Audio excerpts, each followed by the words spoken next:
todos, a todas e todos. Então, vamos continuar a nossa quarta jornada de pesquisadores da Fundação Biblioteca Nacional. Essa mesa agora tem o título Imagens em Arquivos e Coleções da Biblioteca Nacional. Teremos 4 apresentações. A gente está um pouco atrasado, né? Já uma meia hora. Paciência, vamos em frente. Então, eu vou chamar aqui, primeiro, Fernanda Souza da Silva, que é mestranda, pode vir, que é mestranda em Ciência da Informação na UF, né, na Universidade Federal Fluminense, historiadora e arquivista, e trabalha no Centro de Processamento e Preservação. Ah, não, você agora está indo para... Ah, é porque aqui não está, mas eu já ouvi falar isso. Prazer. Ela está se transferindo, acaba de ser transferida para a divisão de iconografia da Biblioteca Nacional. Depois eu vou chamar Diana dos Santos Ramos, que é mestre em Memória Social pela Unirio e é a chefe da divisão de iconografia. Portanto, a nova chefe da Fernanda. E eu vou chamar agora o Gilberto Araújo de Vasconcelos Júnior, doutor em Letras Vernáculas pela UFRJ, Federal do Rio de Janeiro, professor de Literatura Brasileira da UFRJ e foi bolsista do Programa de Apoio à Pesquisa na versão 2017, certo? Bem-vindo. E o Mário Luiz Grangeia, que é doutor e mestre em Sociologia pela Universidade Federal do Rio de Janeiro e também foi bolsista do Programa de Apoio à Pesquisa na versão 2017. Todos bem-vindos. Bom, eu acho que a gente começa... Acho que eu vou seguir a ordem aqui, né? A ordem alfabética. Cadê a... Ah, ela já volta. Então, ela está lá arrumando. Então, pessoal, vamos aos trabalhos. Vamos começar pelo trabalho, então, da Fernanda. Vou seguir a ordem aqui. Os documentos fotográficos nos arquivos pessoais da divisão de manuscritos da Biblioteca Nacional. Só para avisar vocês, né? Cada um tem 15 minutos e depois de 10 minutos eu boto uma plaquinha, mais 5 e depois mais 1, tá? Mas fiquem à vontade. Boa tarde. Então, vou tentar seguir aqui o roteirinho para poder cumprir o horário, né? Que já estamos atrasados. A questão da fotografia... para mim já está na minha vida há bastante tempo, né, na minha vida pessoal, acadêmica, profissional. E esse estudo da fotografia no contexto dos arquivos tem sido também um interesse que tem me acompanhado já há alguns anos. Foi minha monografia de graduação, de pós-graduação, agora no mestrado. Estou dando seguimento com esse assunto. Então, eu vou tentar fazer um breve resumo, porque o assunto é extenso, e vou tentar concentrar nos arquivos que eu dei uma olhada daqui da divisão de manuscritos. Então, assim, trouxe para essa comunicação alguns levantamentos preliminares e bem parciais dessa pesquisa que eu estou desenvolvendo no mestrado, né? Essa pesquisa, de uma maneira geral, ela tem como um dos objetivos analisar os instrumentos de pesquisas online, base de dados. Justamente eu estou tentando concentrar nesses online e as bases de dados, porque justamente é o que atende o maior número de pessoas, de usuário, e justamente é onde a descrição e os instrumentos têm que funcionar, para que a pessoa que está em casa ela consiga fazer uma pesquisa, que aquela base ela esteja elegível, né? A pessoa não precisa de informações para poder manusear. O importante é que ela consiga, em casa, olhar e conseguir o contexto daquele acervo, consiga fazer a pesquisa, né, que ela almeja. E vamos lá. Então, aí eu escolhi as 4 instituições de guarda de arquivos pessoais que continham fotografias em seus acervos. Então, assim, ao longo da apresentação, eu vou tentando explicar melhor o porquê que eu escolhi os arquivos pessoais, essas instituições, e, enfim. A fotografia, ela, desde a sua sua origem, né, lá na metade do século XIX, ela passou a ocupar gradativamente diferentes espaços na sociedade, seja no que diz respeito à vida cotidiana, no campo das ciências, das artes, da cultura, quanto em relação a fins informativos.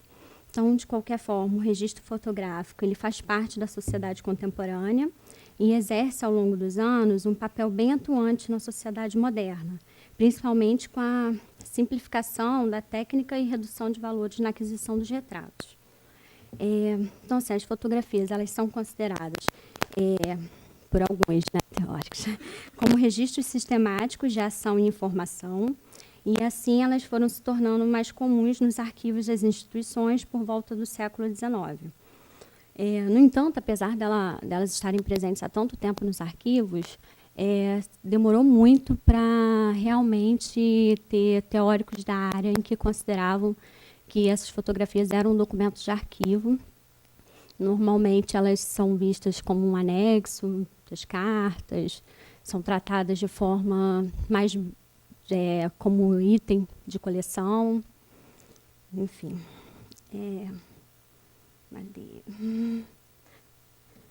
Estou não entendendo minha letra. Então, elas se tornaram comuns nos arquivos, tá? Elas integram o grupo dos chamados documentos especiais, justamente por causa do seu suporte e por causa dessa pouca produção teórica na área de arquivo, né?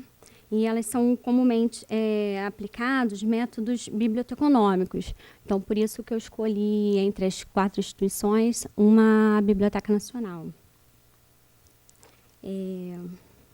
Então, no que diz respeito à disseminação desse uso documental da imagem fotográfica por instituições, ela já é encontrada nessa virada do século, e o Goldberg, ele enfatiza que já existe referência à existência de utilização de registros fotográficos como evidência de suas atividades desde praticamente 1840, com os arquivos de fugitivos criminais das polícias da Bélgica, Suíça, do Estado americano, por exemplo.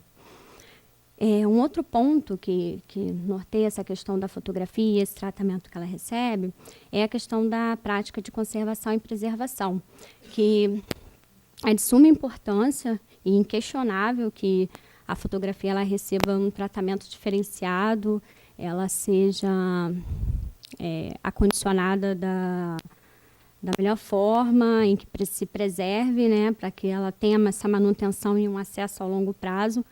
Contudo, o que é necessário para os pesquisadores e usuários que pretendem fazer o uso da fotografia como fonte de pesquisa é que se faça sempre nos quadros de arranjos, na descrição, né, apresentar nos instrumentos de pesquisa para o pesquisador esse link da fotografia com o seu acervo. É necessário que a fotografia ela esteja linkada na sua origem, no seu acervo de origem.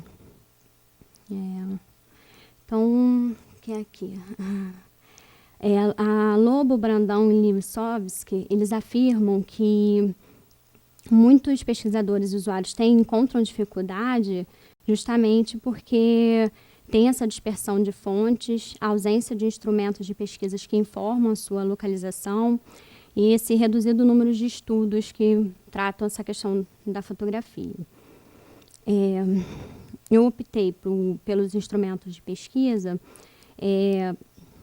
justamente porque eles são esse link do usuário, do pesquisador, com a instituição, e que é necessário também que as pessoas não se concentrem nessa localização apenas física. A localização que fica disponível no instrumento, ela tem que ser essa localização do local daquela fotografia naquele acervo. Então, se ela está numa carta, ela tem que ter o link que ela pertencia àquela carta. E optei pelas fotografias nos arquivos pessoais, porque eu acredito que são um maior desafio.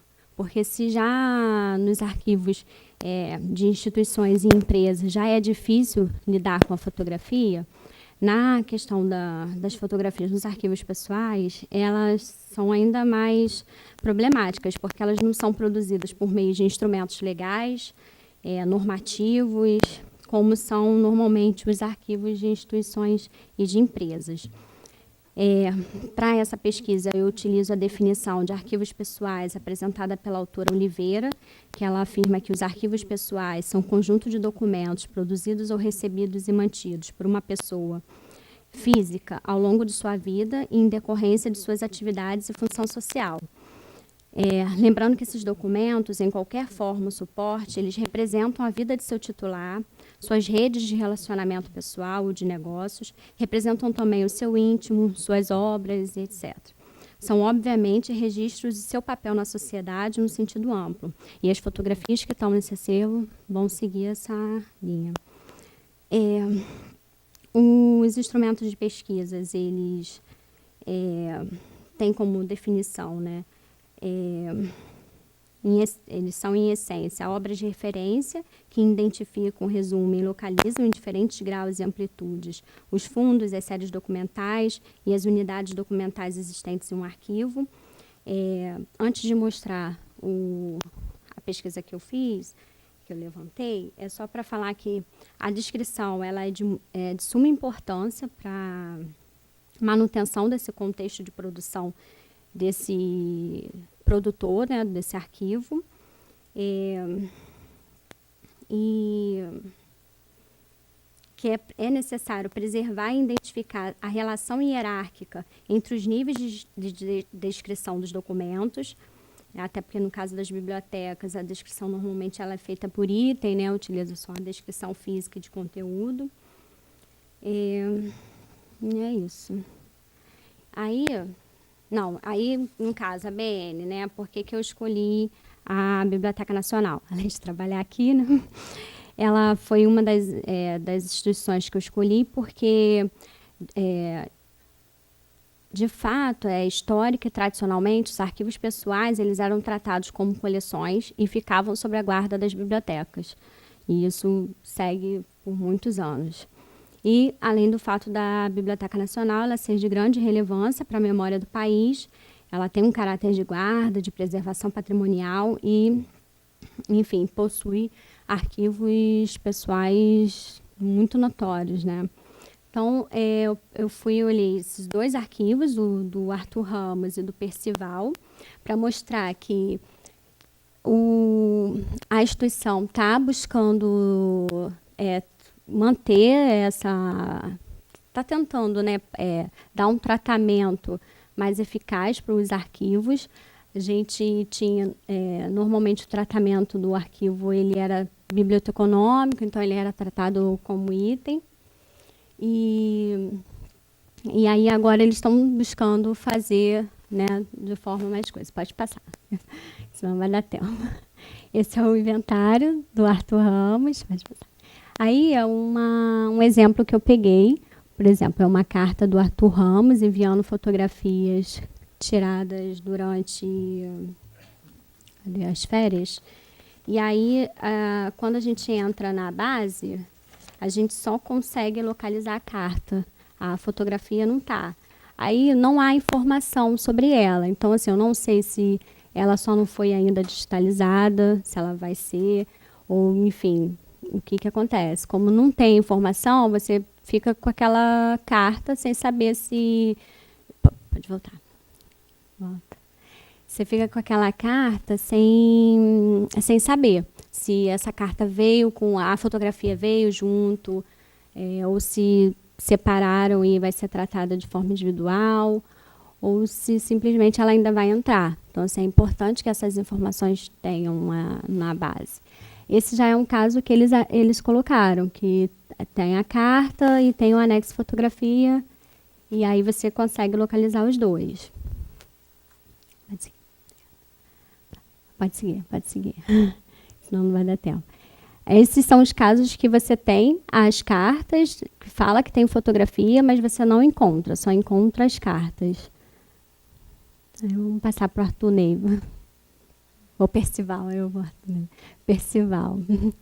O Percival é já um arquivo que as meninas trataram, já lá o pessoal da divisão do manuscrito trataram e buscaram fazer já esse link. Pode passar. Aí é a guia geral do arquivo, né, com tudo que contém. Pode passar. Pode passar.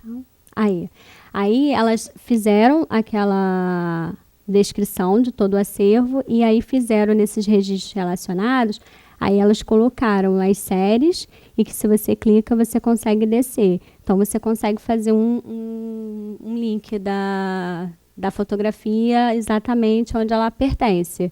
Então, na hora que você vai utilizar uma fotografia dessa como fonte de pesquisa, você consegue pegar todo o contexto de produção documental dessa fotografia.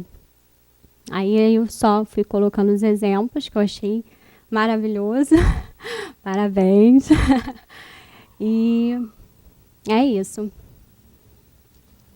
Aí eram os exemplos que eu peguei da fotografia, que você consegue fazer o link com a coisa. Pode passar. E é isso. Obrigada, gente.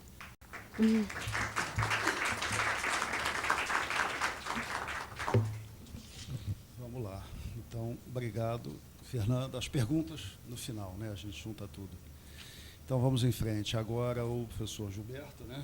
O seu trabalho intitulado Raul Pompeia, Letra e Imagem. Boa tarde a todos. Eu queria primeiro agradecer a presença de todo mundo que está aqui também para ouvir, né? Como disseram, numa tarde chuvosa que nem sempre é tão propensa a esse tipo de encontro.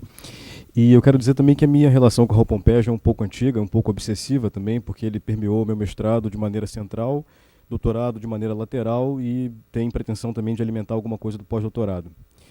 É curioso porque o Raul Pompeia, a gente tem a sensação de que ele é mais um nome do que um autor, né? Todo mundo sabe quem é Raul Pompeia, todo mundo sabe que ele escreveu o Ateneu, mas eu garanto que pouca gente tenha lido o Ateneu ou alguma coisa além disso, né? Então, de certo modo, ele é o único escritor dos grandes prosadores do século XIX que não tem uma obra compilada pela Aguilar. A gente tem, a Luísa Azevedo teve, Machado de Assis, José de Alencar e Raul Pompeia como esse quarto elemento que não teve essa reunião feita até hoje. Então, eu trouxe para vocês aqui hoje um slide que pode deixar por enquanto aí, é meramente apresentativo, então hoje eu não vou fazer uma interpretação real do que eu tenho observado na pesquisa, só uma apresentação, e eu optei por colocar esse fundo escuro só para facilitar a visualização de vocês, porque as imagens de vez em quando são um pouco desfocadas, e eu acho que o fundo escuro fica melhor. Bom, então eu vou ler para a gente respeitar bem o tempo. Atualmente, apenas uma rua separa a Biblioteca Nacional do Museu Nacional de Belas Artes, refletindo na geografia carioca o forte intercâmbio entre letra e imagem no Brasil do século XIX. A pequena rua que separa as duas instituições se chama Araújo Porto Alegre, que, embora mais conhecido como um poeta romântico, também foi pintor, tendo sido aluno de, entre outros, Jean-Baptiste Debré, que hoje, coincidentemente, nomeia uma ruela também vizinha daqui. Nas redondezas, portanto, esse conluio entre pena e pincel se intensifica de maneira muito grande quando examinamos o caso de Raul Pompeia. O ficcionista renomado também se destacou muito no campo das artes gráficas, assinou diversas charges e caricaturas, foi aluno e professor da Escola de Belas Artes e, posteriormente, diretor da Biblioteca Nacional, arrematando no Brasil oitocentista o complexo semiótico mais intenso das relações entre verbo e visualidade. E nesse aspecto, o ano de 1888 é decisivo na carreira do escritor, não apenas porque ali se publica o seu romance mais famoso, que é o Ateneu, com uma favorável acolhida crítica, mas também pela abolição da escravatura, causa que, irmanada ao republicanismo, representava suas lutas máximas. Desfeitas as ilusões sobre a recém-proclamada República de 1889, a vida de Raul Pompeia parece refletir a disforia e a tensão vividas na capital federal, assolada pelo autoritarismo de Floriano Peixoto e pelas inúmeras manifestações civis e militares contra o presidente Marechal. Embora pulverizasse na imprensa duras críticas ao regime de Floriano, Pompeia assumiu postura francamente florianista, colhendo inimizades, inclusive entre amigos, antigos parceiros de letras e ideologia, como Olavo Bilac e Luiz Murat. E até uma certa anedota literária, o fato de que ele teria marcado um duelo com Olavo Bilac, os dois passaram a noite inteira, né, assim, se preparando, mas há relatos dos biógrafos mais contemporâneos de que na hora H os dois começaram a chorar e desistiram de lutar. Então é um duelo mais em projeto do que em verdade.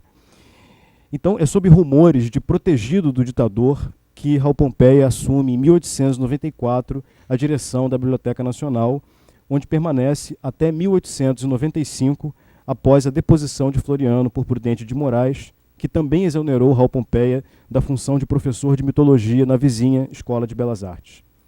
Nesse biênio conturbado de 94 e 95, Raul Pompeia se envolveu em muitas querelas na imprensa e se desgastou psiquicamente, cometendo suicídio, como sabemos, em 25 de dezembro de 1895, no dia que se comemora o nascimento de Cristo. Raul Pompeia dá o tiro no peito aos 32 anos de idade. Sua breve passagem na Biblioteca Nacional carece de estudo mais acurado. Os principais biógrafos dele, até hoje, são o Eloy Pontes, Brito Broca e Camil Capaz. E todos eles abordam de uma maneira muito superficial essa passagem aqui pela FBN, porque eles privilegiam o que Raul Pompeia produzia na imprensa no período e não o que ele fazia aqui exatamente. Essa lacuna difunde a falsa ideia de uma direção anódina, mas pelos documentos depositados aqui na Biblioteca Nacional, que eu insisto que ainda são carentes de investigação, nós temos um acesso privilegiado a essa contribuição efetiva de Raul Pompeia, seja no trabalho exaustivo de estatística, porque ele foi diretor também geral de estatística aqui, ou na atualização constante do acervo, aferível, por exemplo, nos bilhetes, cartas, ofícios, circulares e relatórios, em que ele solicitava livros e periódicos recentes, nacionais e estrangeiros, e coisas mais aleatórias, como carvão para iluminação elétrica, mapas e objetos variados. Por essa contingência biográfica, esse que a gente pode chamar de arquivo pessoal, entre aspas, né, do Raul Pompeia, é exclusivo da Biblioteca Nacional e o seu exame incrementa tanto os estudos sobre o escritor quanto o quilate do acervo da instituição. Mas eu falei isso tudo e meu projeto não é sobre nada disso, ou seja, não é exatamente sobre o Raul Pompeia na Biblioteca Nacional, porque eu não pretendo recuperar esses detalhes biográficos também, porque não daria tempo. Mas o interesse, como vocês estão vendo pelo próprio título, é de representar esse conluio entre imagem e letra, ou seja, a produção em que Raul Pompeia tanto escreve quanto desenha ao mesmo tempo, ou seja, não são coisas segregadas. E nesse aspecto, a Biblioteca Nacional também se destaca porque ela contém o primeiro periódico que Raul Pompeia fez aos 11 anos de idade. Então é uma raridade realmente espantosa que aqui a gente tem acesso. E para isso eu dividi minha pesquisa em 4 etapas. A primeira é essa justamente sobre as caricaturas e charges na imprensa periódica, sobre o qual eu vou falar aqui bem rapidinho para a gente ter uma noção. Às vezes mascarados em pseudônimos como RAP, RAPP ou RAP, ou só um ponto de interrogação ou um P ponto, Raul Pompeia sempre projetou suas convicções político-ideológicas nos desenhos para jornais e revistas, a maioria na década de 1880, que é o período mais combativo da sua vida. Os traços exagerados deformavam o alvo do ataque, forjando aviltantes metamorfoses. São burros crucificados, narigudos e obesos medalhões do Império que se sucedem em páginas sempre abolicionistas e republicanas. Nesse aspecto, eu vou destacar para vocês, então, esse é o manuscrito do primeiro periódico que ele fez aos 11 anos, quando ainda aluno do Colégio Abílio, e esse é um jornal de 4 páginas apenas, 2 escritas e 2 desenhadas pelo Raul Pompeia. Eu passei quase 2 meses sobre ele, porque decodificar a letra do Raul Pompeia acho que é mais difícil que tudo, né? Porque vocês estão vendo que é realmente uma coisa terrível de identificar, mas eu consegui transcrever por inteiro esse daí, e depois vai ficar disponibilizado. E nesse jornal, o Achote, vocês estão vendo ali do lado direito alguns desenhos, nós temos sempre pequenas esquetes visuais flagrando os personagens em um comportamento xistoso, num enquadramento semelhante a um fotograma, né? E normalmente eles ironizam a obtusidade e truculência dos professores, com os quais o Raul Pompeia sempre teve problema, criando uma indisposição caricatural ao poder, que é igualmente aferível num livro que ele publicou na mesma época. Um pouquinho depois ele vai lançar uma sátira antimonarquista, que é uma espécie de Romana Clé, que é Jorge da Coroa, né? Então você consegue ver uma semelhança estilística entre os desenhos feitos um pouco antes e o estilo literário exatamente que ele vai projetar nesse livro um pouquinho posterior. Em seguida, eu só vou mostrar aqui rapidamente, mas essa foi uma parte longa da pesquisa, pode passar, são 2 outros jornais em que ele publica assim, de uma maneira muito sistemática, que são o Boêmio e o Binóculo. E é curioso porque os biógrafos do Raul Pompeia sempre aludem a esse jornal, o Boêmio, como se ele fosse uma coisa muito tranquila de se localizar, né? Se vocês depois se derem o trabalho de olhar na hemeroteca digital, vão ver que tem pelo menos 7 ocorrências de O Boêmio, todas dessa virada do século, né? E eu até acho que esse nome ficou famoso porque era uma espécie de resposta ao jornal que esses escritores faziam quando estudantes do ensino básico. Então lá eles tinham muitas coisas chamadas um grêmio, e quando eles chegam à graduação eles fazem o boêmio, né, como uma espécie de próximo passo, né, de um lugar para o outro. Então há muitos boêmios. O do Raul Pompeia é um que se chama Quinzenário Literário Histórico Científico, que é esse de 1882, que vocês estão vendo ali a vertente claramente ateia do Raul Pompeia com um burro crucificado. E aí são imagens que eu analiso com um pouco mais de calma na pesquisa. Pode passar, por favor, Gastão, próximo ali. Isso é mais uma das, como eu disse, de anamorfoses que ele cria, né? Aqui uma demoiselle quasímodo com um nariz de porco. E isso tem implicações muito fortes depois em outras partes da obra do Raul Pompeia, sobretudo nos seus livros iniciais, né? Uma Tragédia no Amazonas e A Joias da Coroa. Eu vou avançar um pouquinho rápido para chegar a essa segunda parte, que talvez seja mais conhecida, e ela só pretendia inicialmente ser uma etapa da pesquisa, a ser concluída mais ou menos no primeiro semestre do ano, mas ela se estendeu de uma maneira ostensiva, que eu tenho certeza que eu vou carregá-la até o final da pesquisa, porque ela é realmente muito maciça. Bom, isso porque em relação ao Ateneu há muito problema, né? A gente sabe que o livro é de 1888, né? Saiu um jornal primeiro, no mesmo ano ele sai em livro, mas todo mundo aqui que já folheou o Ateneu sabe que se costuma valorizar editorialmente os desenhos do próprio Raul Pompeia para o livro, né? O fato é que esses desenhos só apareceram em livro em 1905. Portanto, o Raul Pompeia já tinha cometido suicídio há 10 anos. Ele não teve acesso à sua edição ilustrada. Só que isso é um problema muito grande, porque quem editou esse livro foi o Francisco Alves, né? E ele, em 1907, depois de ter editado o livro em Paris, entregou à Biblioteca Nacional esse manuscrito que vocês têm aqui, dizendo que são os desenhos do Raul Pompeia para o livro. Bom, o fato é que hoje o que a gente conhece de O Ateneu tem 43 imagens que são espalhadas ao longo do romance, e até hoje se acreditava que a disposição das imagens teria obedecido a um critério do Raul Pompeia, o que a gente não pode afirmar porque ele não teve acesso à edição final, como eu disse a vocês. E com isso há um outro problema, né? Porque o Francisco Alves, quando mandava os livros para Paris, normalmente os revisores eram portugueses. Então eles, de certo modo, lusitanizavam o estilo do autor, como fizeram com o Raul Pompeia, e também alteraram um pouco a disposição das imagens.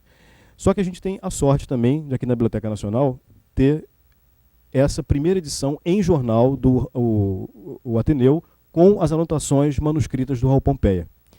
E isso eu acho que é fundamental porque a gente está praticamente reescrevendo a história do livro, ou seja, tanto o livro como objeto textual muda radicalmente. Se vocês olharem a primeira edição definitiva do Ateneu, não tem nada a ver com o que o Raul Pompeia quase fez aqui. E ao agravante agora das ilustrações, porque se vocês olharem na hemeroteca, vocês vão encontrar aqui à esquerda, e esses são os desenhos que o Raul Pompeia fez a lápis para o Ateneu, né? Eles somam 43 imagens. Se vocês olharem o livro, ele tem cerca de 37, né? Portanto, há um montante que ficou de fora. E é muito curioso, porque se vocês olharem à esquerda, como eu disse, aqui é o desenho original, e ali à direita é o que normalmente se reproduz nos livros que circulam do Ateneu, né? Então, além do escurecimento da imagem, claro, que a gente está vendo, é curioso como as edições em livro tentam criar uma espécie de margem, ou seja, como se a ilustração ocupasse um bloco fechado e não tivesse um diálogo com o texto que está ao lado. Se vocês olharem o Raul Pompeia, vão ver que o desenho dele vai se esfumaçando, de certo modo, que a imagem quase vai sumindo nas bordas. E isso, evidentemente, tem a ver com uma narrativa memorialística, né, em que também as imagens da memória vão se dissipando de uma maneira fugaz e não necessariamente tão enquadrado quanto o que está à direita. Eu também noto, só como comentário rápido, se vocês observarem, por exemplo, à esquerda, o fundo da imagem é muito mais próximo da criança e do pai. Ou seja, essa presença do colégio é muito mais planificada do que se faz à direita, em que parece uma coisa mais distante, escura e portanto, obscura também. Bom, então essa é uma etapa da pesquisa. E uma terceira que se inicia já em breve, então essa do Ateneu, como eu disse, vai se estender até o final do ano. E uma terceira é sobre o livro Canções Sem Metro, porque a gente acha que o Raul Pompeia é o autor de um livro só, né, o Ateneu, mas a obra da vida dele era As Canções Sem Metro. É o livro que ele começou a escrever aos 14 anos de idade e que, em tese, não teria concluído até o seu suicídio. O Raul Pompeia pretendia, para essa obra, fazer um livro ilustrado, com páginas coloridas e, se possível, com doses de perfume. Então, veja que é uma coisa mais simbolista, impossível, mas, infelizmente, ele se matou e o livro saiu numa plaquete minúscula, 77 páginas, é um livro raríssimo, e que não tem nenhum do requinte editorial que ele pretendia, né? Então, você tem, essa é uma folha de rosto do livro como saiu, em 1900, mas eu consegui localizar, também aqui na Biblioteca Nacional, alguns dos desenhos que o Rua Pompeia fez para esse livro, porque a ideia era que ele ilustrasse todos os poemas, não foi possível, e nesse jornal de Curitiba, a Galeria Ilustrada, que está disponível aqui, pode passar, por favor, vocês encontram como seria cada página do livro, né? Muito diferente daquela crueza que está ali, que era um texto puro e jogado no meio da página.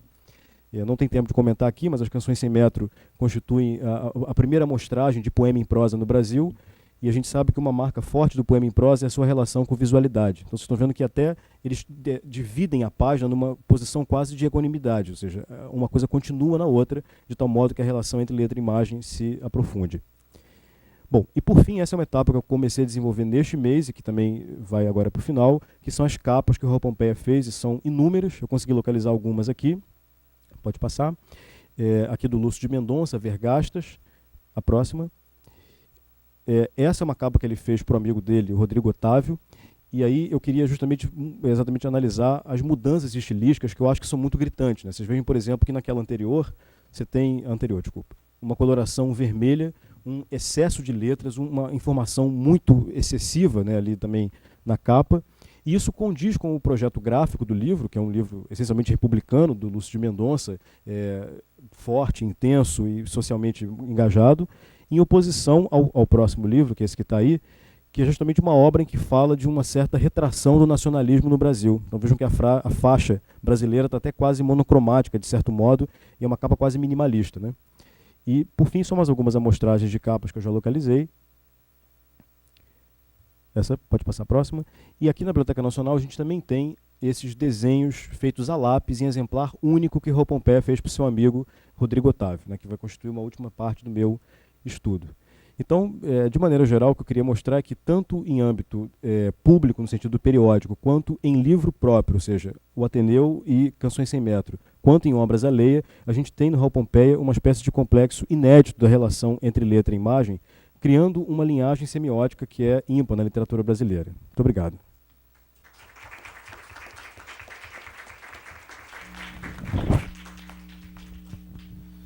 Obrigado, Gilberto. Passamos à próxima apresentação da Diana, intitulada Memória e Publicidade no Brasil na década de 1930.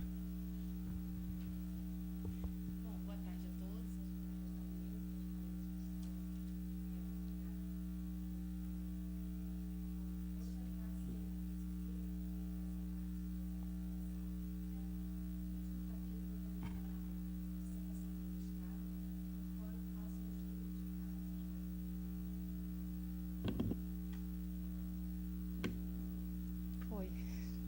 Esqueci, desculpa.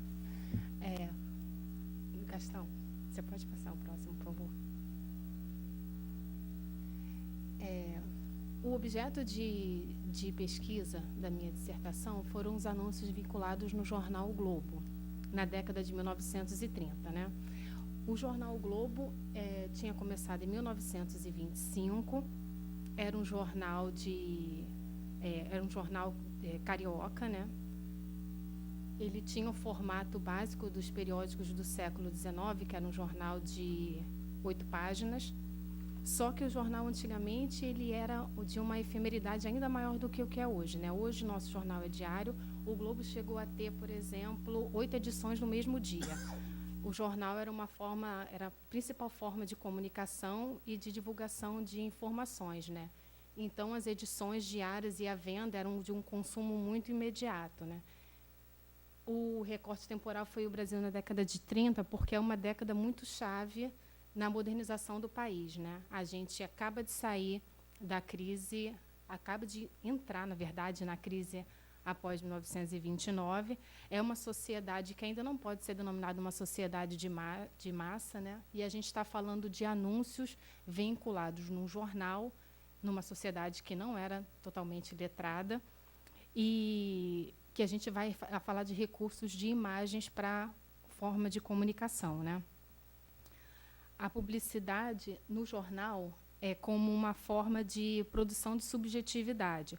O Brasil, o grande desafio de Getúlio Vargas nessa década foi justamente esse projeto de modernização, de trazer alimentar um mercado consumidor interno e de trazer elementos que diversificassem essa economia, antes muito baseada na produção cafeeira e na exportação, e agora necessitando de um comércio, de um consumo interno para a movimentação econômica, né? É uma década de transição do essencialmente rural, e é um Brasil de contradições, no qual a gente consegue verificar isso a partir também desses anúncios, né? E o grande desafio foi trabalhar a publicidade não de uma forma como instrumentalização de uma massa, né, de consumidores que agiriam como bandos e sem nenhum tipo de poder de crítica. A publicidade também como resultado de uma produção cultural, produzindo subjetividade, construindo e sendo construída nesse mesmo processo. Vamos lá. Então, nesse capítulo, eu agrupei alguns dos anúncios por temas nos quais eu consiga discutir e debater um pouco com vocês a respeito do que pôde ser percebido nessa década de contradições e de transformações. O desafio também foi ver uma história, como sugere o Walter Benjamin, a contrapelo. Não ver só a versão dos vencidos, né? A gente estabilizar o momento da produção desses anúncios e percebê-los como no seu momento de gênese, né? Não lendo como a gente sabe que se encadearam os fatos históricos e quais os modelos que acabaram vigorando, mas como um momento em que vários fluxos de ideias estavam em debate, né? E o que poderia ter acontecido, né? O Rio de Janeiro, na década de 30, em decorrência também das primeiras décadas do século XX, tinha muitos problemas com relação à saúde pública e como tratar a saúde pública como uma questão de Estado. Não de uma forma como aconteceu com a vacinação forçada, o bota abaixo e essas campanhas, né? Mas de uma forma a conscientizar e a tornar de uma forma democrática as informações com relação aos cuidados, né, e à saúde pública de maneira geral. Então, a infraestrutura do governo Vargas, o trabalho do governo Vargas foi criar uma infraestrutura na cidade do Rio de Janeiro que desse conta desses grandes problemas e desse grande temor que a morte que ameaçava essa população, né? O Rio de Janeiro, eu vou falar a maior parte do tempo, embora a proposta seja o Brasil, porque a gente era capital do governo, né? E era um centro de onde tudo acontecia. Então, era um espelho para o país, né?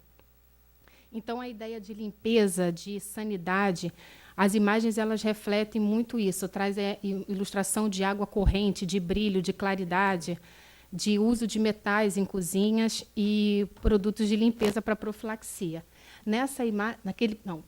Aquele primeiro anúncio, ele trata de um inseticida, né, o Raio-K. É um produto que se vende muito eficiente no combate aos insetos e traz o depoimento de um cirurgião dentista de São Paulo, o ilustre, porque o texto não consegue ser muito bem lido, né? Ilustre Dr. José Cavalcante. Ele reforça a qualidade dos produtos e a importância em se combater os insetos, assim como tornar um auxiliar indispensável às boas donas de casa. Nessa peça, graficamente falando, ela traz uma reprodução de uma imagem fotográfica. E isso foi um grande desafio para os impressos, principalmente para os jornais de publicação diária. As revistas semanais ou as mensais, que eram as revistas ilustradas, elas já tinham, nessa época de 1930, um apuro gráfico muito maior. Foram em torno delas que se desenvolveram as técnicas de reprodução de imagens, né? E o jornal, embora ele seja muito anterior às revistas ilustradas, ele só consegue refletir isso em sua produção realmente já no século XX, diferente das imagens publicadas nos jornais ilustrados do século XIX. Então, o uso de uma imagem fotográfica num jornal diário era novidade, né? E, além disso, o Raio-K ele chama atenção para o designer da embalagem. E isso, para eles, era muito importante. Nesse momento, a diferenciação, e aí a diferenciação daquele produto para ele não ser confundido com outro. No século XIX, quando a gente pesquisa os efêmeros e os rótulos e embalagens, eles tinham, na verdade, uma semelhança muito maior. Eram quase como modelos nos quais o nome da marca era substituído apenas nas firmas litográficas em que esse material era impresso. E aqui ele chama atenção para o design e já começa a chamar atenção para a marca, né? O próximo anúncio ele é das fontes esterilizantes Senum. Ele é um anúncio didático no qual tem um esquema no qual ele trata da questão do tratamento da água, né, e do cuidado que teria que ter com a saúde. As descobertas científicas, elas costumam ser, ele traz aqui, ó, concepção industrial científica. A ciência é usada muito para justificar nos anúncios o consumo desses produtos, ou do raio K, ou, por exemplo, de um sistema de filtro. Era a ciência sendo usada como justificativa. A gente vê nesses anúncios a presença muito forte de um texto, em alguns deles, a necessidade de você justificar o consumo e de você explicar o porquê que ele deveria ser consumido. Na próxima imagem, também de um inseticida, são 2 pulgas gigantes e a morte carregando essas pulgas. Era o imaginário não era nem o imaginário, era mais a vida mesmo da questão do medo das profilaxias e das doenças que estavam se espalhando e a forma como você teria para combatê-la, né? O texto chama atenção para a peste bubônica, que era uma realidade, né? E, mais uma vez, no final do texto, ele reforça a marca, descrevendo os elementos gráficos da embalagem. Nesse daqui, naquele boxezinho que não dá para ler direito, alertando contra as imitações. Contudo, o que chama a atenção é realmente a alegoria da morte e as pulgas gigantes, o perigo constante das doenças transmitidas por insetos, parte do imaginário da década de 30. E na próxima também vem a Cruz Valdina. Nessa não há nenhum tipo de imagem fotográfica, é uma ilustração, e é uma ilustração de um produto nacional. Ele faz questão de reforçar a Cruz Valdina produto nacional, como incentivo à produção da indústria e da industrialização do país e da produção de seus próprios produtos, né? Era um desinfetante também de poder bactericida, enfim. A mulher é retratada, nesse caso, como uma autoridade, né? Uma dona de casa muito formosa, muito elegante, segurando o inseticida, mostrando as questões de saúde pública. Próximo, por favor. Além das questões da profilaxia e das doenças, a gente vê na década de 30 o destaque do corpo, né? E a saúde é um tema também que continua em voga, não só como o tratamento de água, como os inseticidas, mas a gente vê também a questão dos remédios. A indústria farmacêutica que chega ao país nessa década muito forte.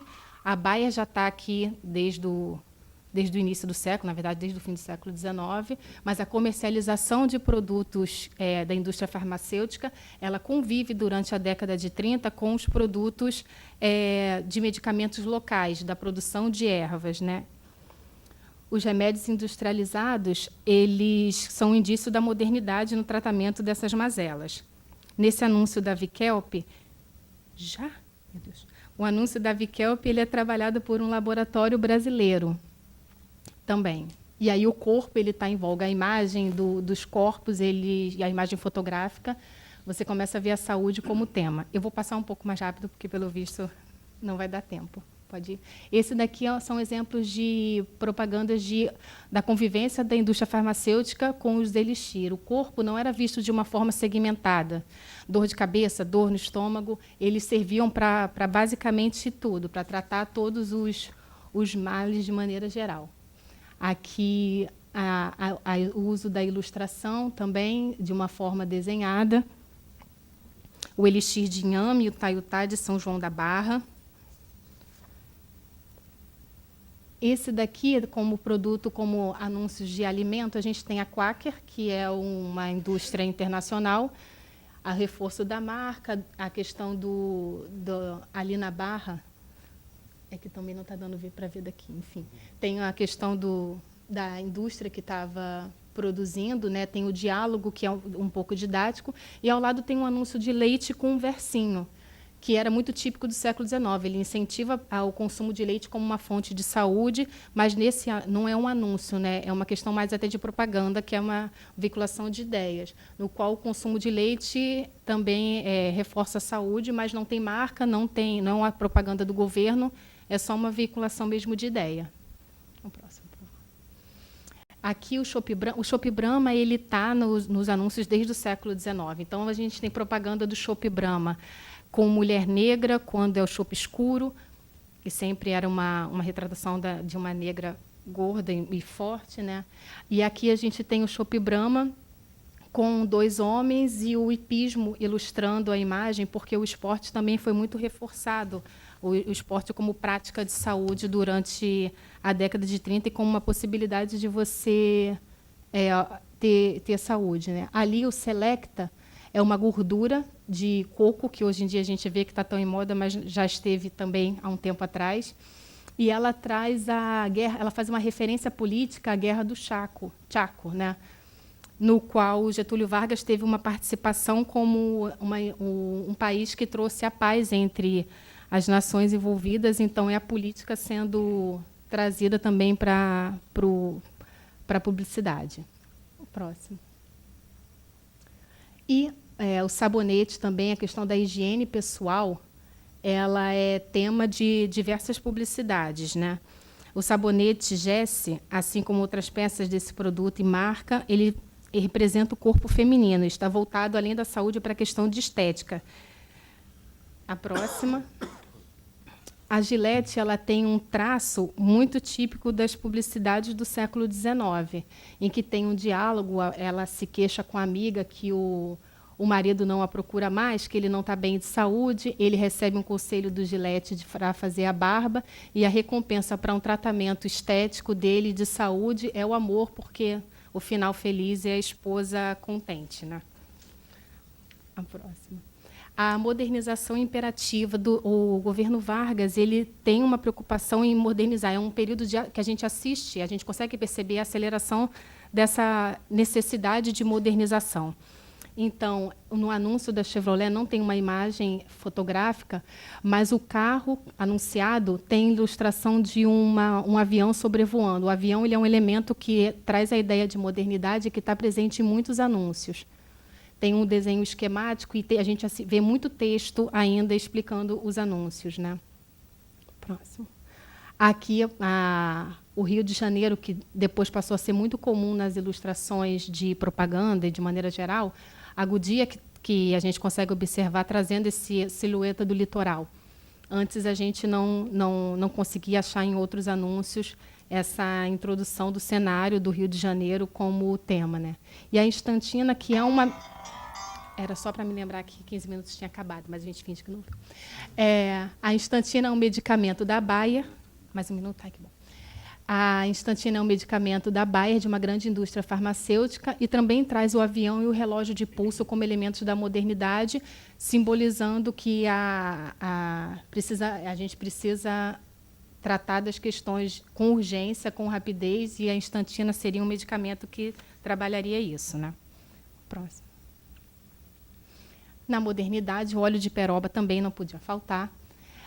Mas, na verdade, eu trouxe esse anúncio pelo estilo da casa, né? É uma casa clean. O estilo de vida familiar, nuclear, é o que a gente consegue perceber para quem esses anúncios estão voltados. É um estilo art déco muito espaçoso e com móveis. E, mais uma vez, a mulher aparece como autoridade que valida o óleo de peroba como um produto. Aí eu trouxe alguns anúncios de telefone.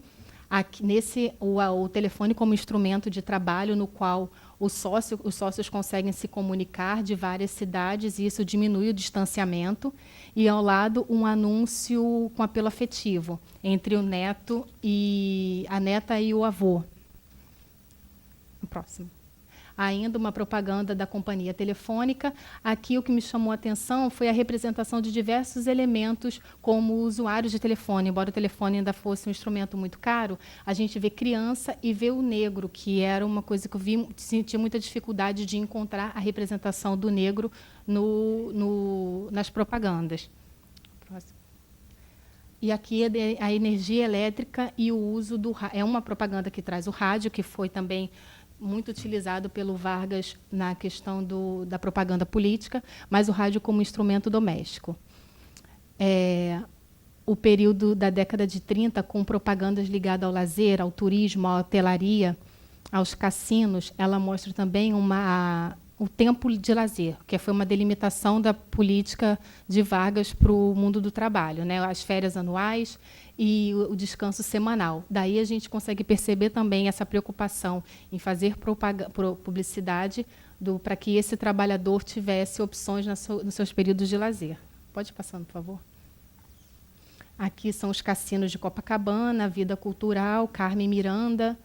E a apresentação, a Carmen Miranda é um elemento que traz para a gente o samba e o carnaval, a cultura refletida também na publicidade.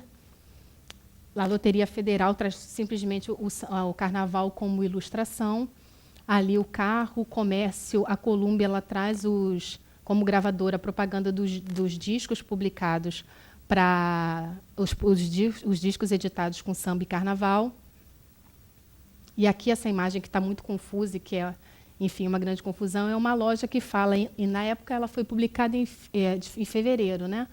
Ela já traz, mas esse anúncio ele é encontrado, na verdade, desde novembro. Ele traz o comércio, pode passar, de um material de roupas e de fantasias para o carnaval, desde novembro. Então, o carnaval, incentivado pelo governo Vargas, ele também movimenta a economia a tal ponto de que a publicidade, 3 meses, 4 meses antes, já falava do carnaval e já trazia propaganda.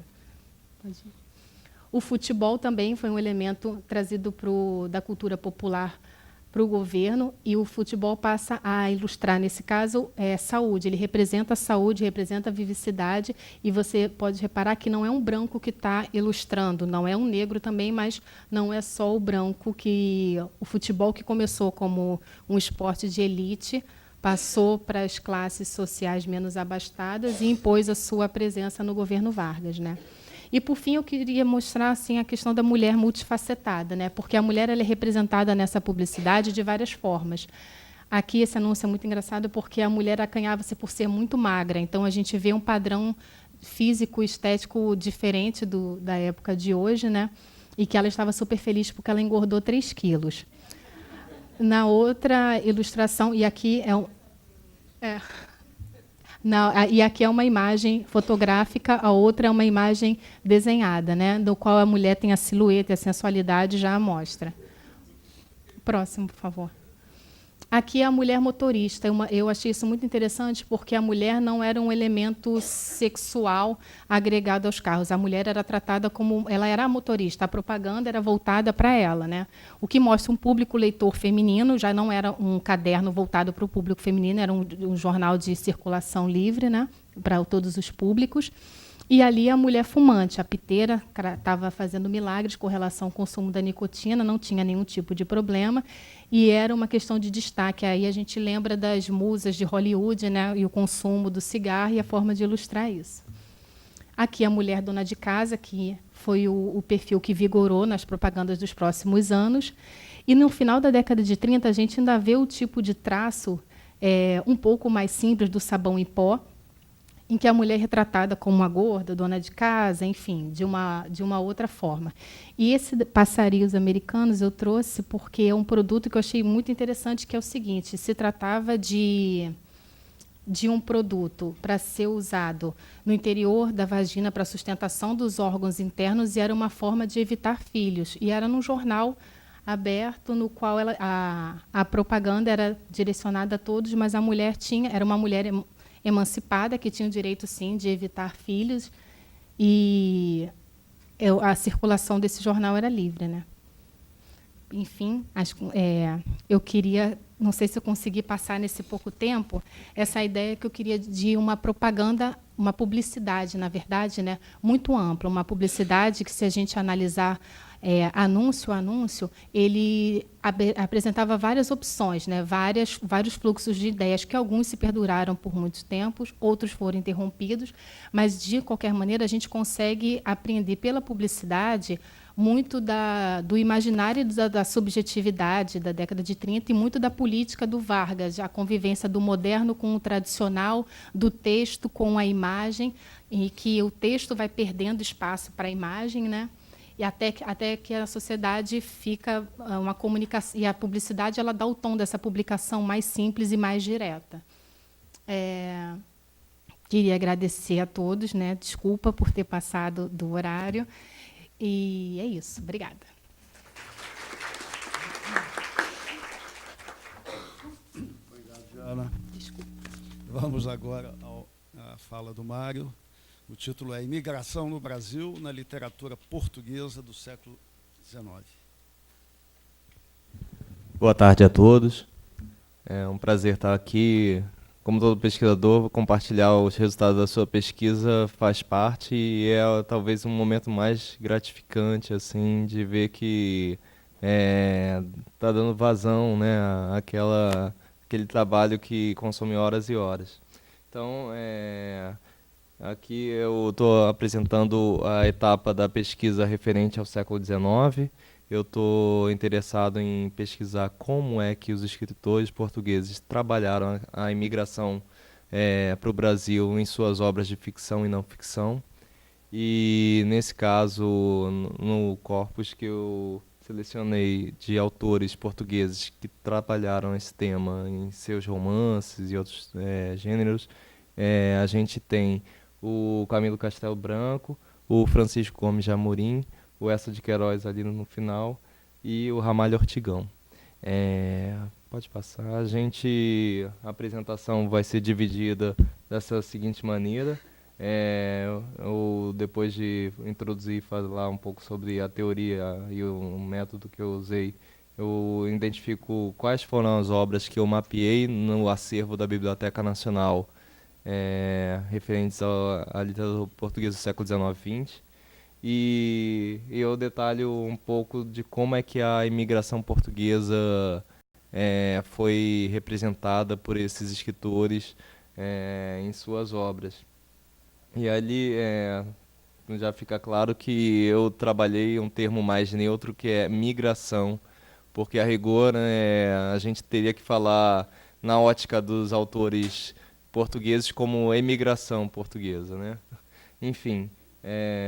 Esse seria o roteiro da apresentação. Para início de conversa, quais são os objetivos dessa minha pesquisa aqui na Biblioteca Nacional?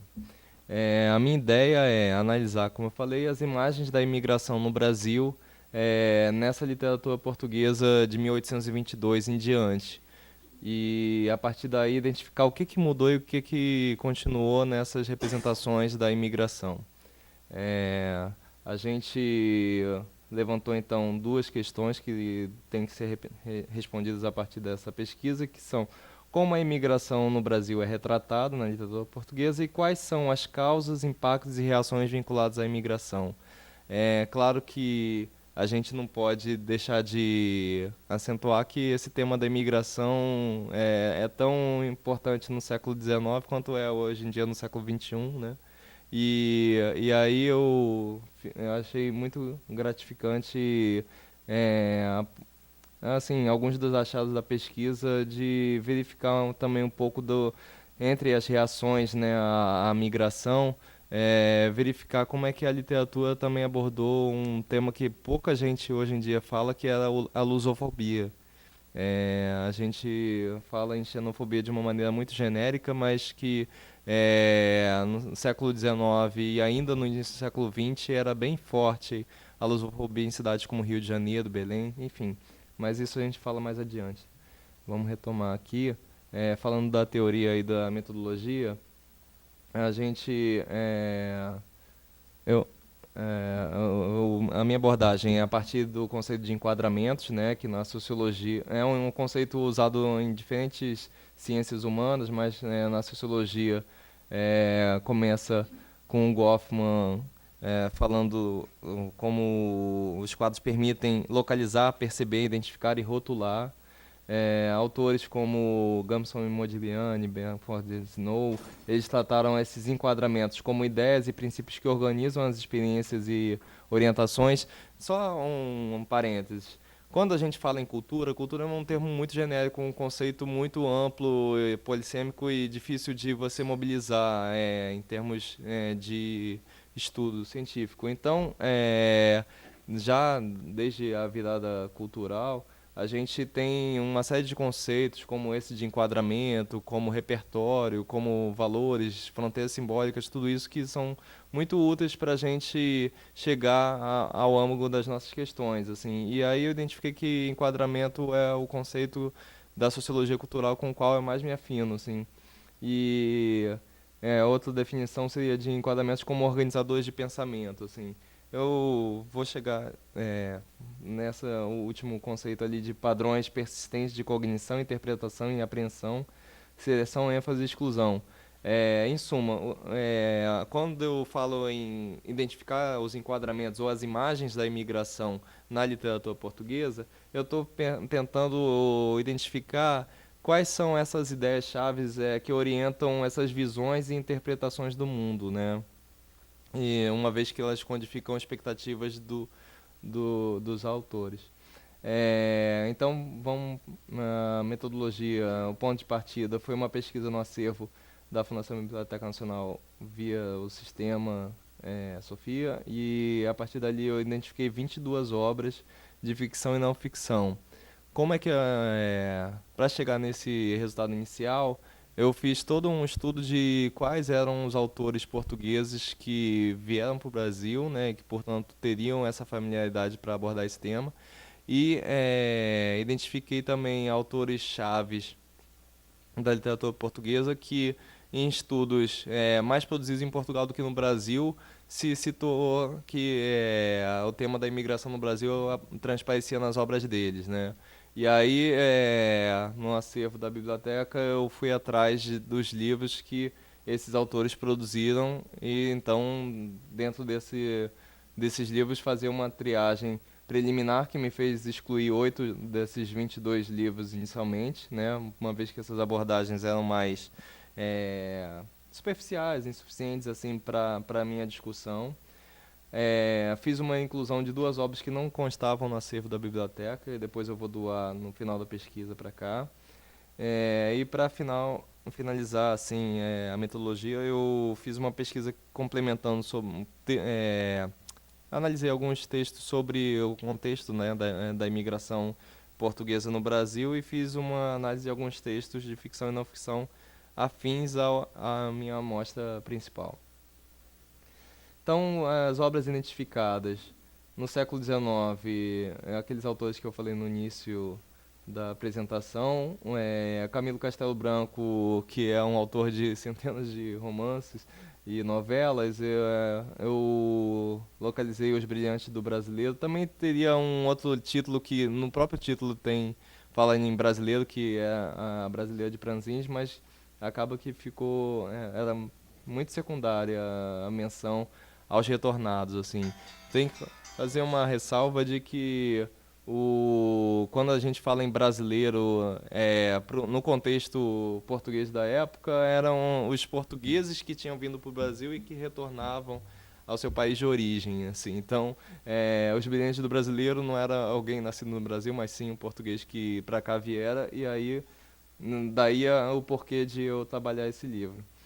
O Gomes de Amorim, que é um dramaturgo, romancista, um publicista de maneira geral.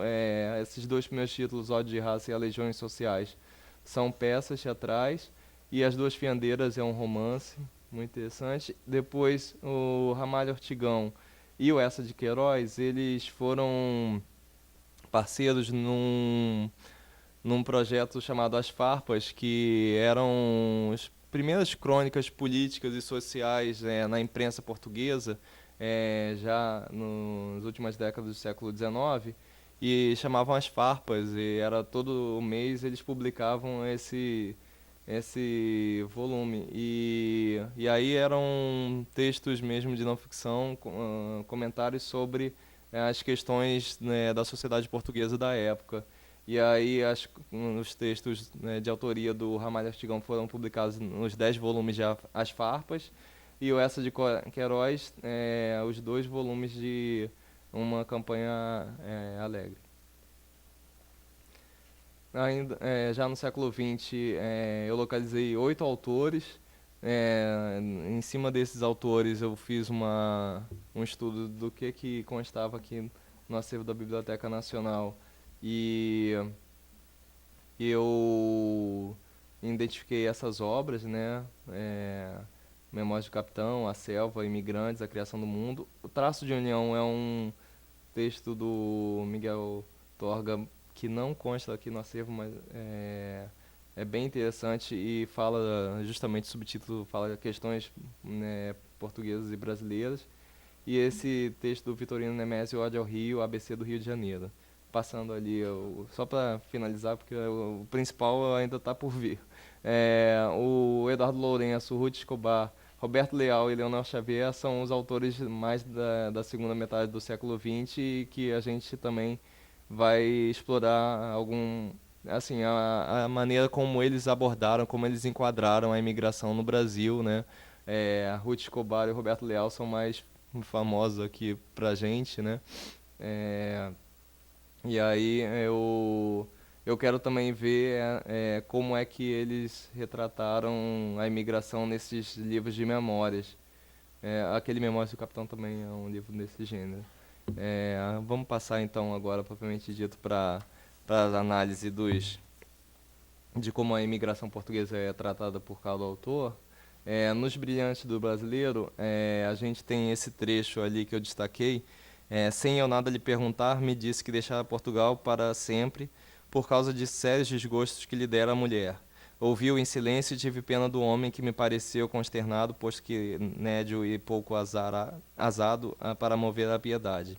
É um texto que mostra... Esse trecho, além de outros trechos do romance, mostram a imigração tomada como uma fuga, né?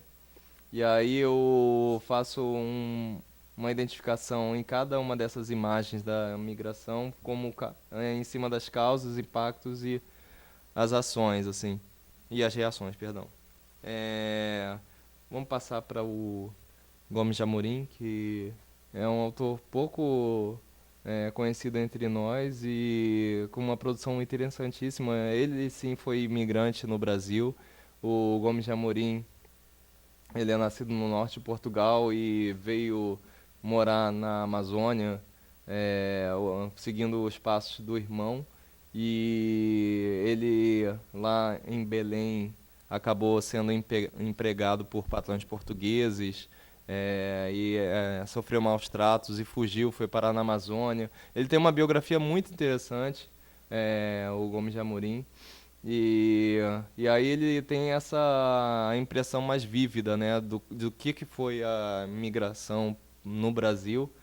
E ele colocou de uma maneira mais drástica o que era, assim, enquanto o Camilo Castelo Branco colocava o migrante como um sujeito irrisível depois que voltava para Portugal, enfim, como um novo rico. O Gomes de Amorim, ele trabalhou, a meu ver, a imigração como uma forma de escravatura, tanto que a peça Legiões Sociais foi encenada também no século XIX como em escravatura branca, antes de ser publicada. Teve outra peça também teatral com esse nome, de um outro autor. A noção de que o imigrante português estava vindo substituir a mão de obra do escravo africano era muito clara, assim, para esses intelectuais. E aí as causas, então a necessidade, né, desses imigrantes com pouca renda e o interesse dos engajadores como causa, né, dessa imigração. Ali os impactos. Eu coloquei assim o Gomes de Amorim chamando de um vergonhoso comércio de carne humana, era assim mesmo que ele fazia. Ele fazia uma prosa de denúncia social. E esse título dele, Ódio de Raça, tem esse trecho que fala que o Brasil está cheio de portugueses vendidos e comprados por seus irmãos. Ele mesmo tinha sido um exemplo disso, né? No romance As Duas Fiandeiras, ele fala sobre a imigração, mas de uma maneira como uma sorte, como uma loteria. É perfeito jogo de loteria, diz ele num trecho. Depois diz que na imigração o número branco é o mais feliz, o que volta. Quase todos os que ficam têm a sorte negra e atroz. Enfim, ele tem uma visão muito cáustica assim, do que era emigrar para o Brasil, tendo ele passado por isso, diferente dos outros autores dessa amostra do século XIX. A peça Os Aleijões Sociais, que foi a que eu destaquei algum trecho, na abertura da peça, ele faz menção a um episódio de um navio que chegou, dos 200 passageiros que vieram de Portugal, cerca de 40, salvo engano, tinham morrido na travessia, e aí isso causou uma comoção na comunidade portuguesa, que foi até o consulado cobrar que o cônsul tomasse alguma medida contra aquilo e tudo mais, né? Uma vez que eram cidadãos portugueses que estavam vindo para cá. O cônsul não só não tomou as dores dos sobreviventes e dos portugueses comovidos, como também mandou prender os manifestantes e tudo mais. E esse episódio é relatado pelo Gomes de Amorim na primeira peça, nessa peça Legiões Sociais, e ajuda a entender um pouco o contexto em que ele escreveu Legiões Sociais e como é que ele enquadrava a imigração com esses tons mais fortes de amargura que ele colocava. Em um minuto a gente vai falar dos dois, que é o Ramalho Ortigão e o Gomes de Amorim, e o Esso de Queiroz. Como eu falei, os dois são parceiros, então eles têm uma maneira de enquadrar de uma maneira a imigração como um mal necessário. Eles colocavam que emigrar era necessário para esses portugueses, porque não havia oportunidades de trabalho e renda em Portugal, sobretudo no norte, naquele período. Então, ao mesmo tempo em que esses portugueses conseguiam trabalho e renda no Brasil, eles geravam remessas de dinheiro para suas terras de origem, e isso também alimentava a economia portuguesa. Então, daí eu ter nomeado isso como um enquadramento do mal necessário. Mas, ao mesmo tempo, enquanto o Ramalho Ortigão também trabalhou a imigração como uma exploração, e aí eu coloco uns trechos que são alusivos a isso. O segundo trecho é aí dessa citação. O Esso de Queiroz também falou da imigração como um abandono, né?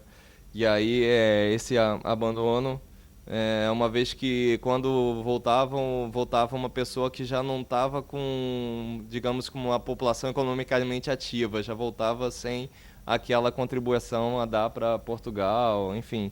Era uma imagem bem depreciativa do imigrante retornado a Portugal. Vou só fazer uma seleção essas são as 6 imagens que eu identifiquei entre as obras de autores portugueses do século XIX. Eu acho que é uma contribuição que eu ainda quero dosar à luz da literatura portuguesa do século XX, que tem aqueles autores que eu mencionei. A gente sabe que o contexto histórico mudou muito de um século para o outro, e aí a gente quer identificar as mudanças e continuidades. Para finalizar, só fazer uma prestação de contas assim, de os locais onde eu apresentei essa nossa pesquisa. Esse primeiro colóquio, eu também, além desse trabalho aqui da Biblioteca Nacional, apresentei uma pesquisa anterior também sobre migração portuguesa, mas um projeto de história oral que eu entrevistei donos de padaria em algumas cidades brasileiras de origem portuguesa. E aí, enfim, além da quarta jornada, já me ofereci ao Cássio Gastão para estar aqui na quinta jornada para apresentar os resultados do século XX. Que como a gente está em agosto, eu ainda quero até novembro finalizar esses outros autores, e aí, se der oportunidade, a gente vem aqui também compartilhar esses resultados. Tá certo? Obrigado.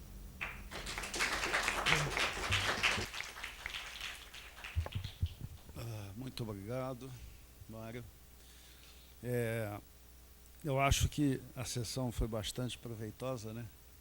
Interessante ver que a gente tem participantes de campos distintos, todos trabalhando questões de imagem também numa acepção bem aberta, né? não apenas imagens visuais, mas imagens ligadas a ideias, sentimentos, que a gente também pode elaborar e acabar chegando no visual, enfim. E é bom ver, né, que a Biblioteca Nacional cada vez mais, que os seus acervos cada vez mais, né, se tornam viáveis para pesquisas nesse campo, por pessoas de distintos campos de saber. Muito bom. Vamos abrir para as perguntas, né? Então vamos lá, começamos.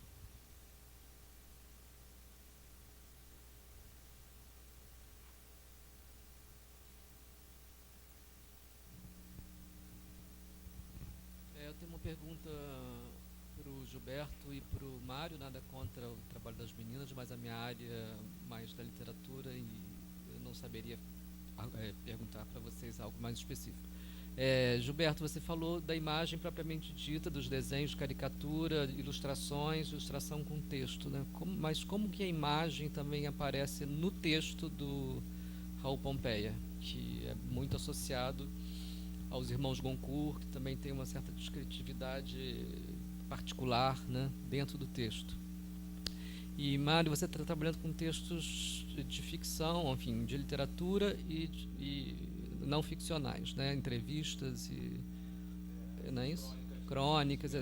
Isso implica uma diferença do tratamento de dado metodologicamente? E eu não sei se você sabe que existe um grupo trabalhando nesse momento, que acho que chama Portugueses de Papel, liderado pela professora Vânia Bastos, eu acho que ela é brasileira, mas professora em Lisboa, não é isso?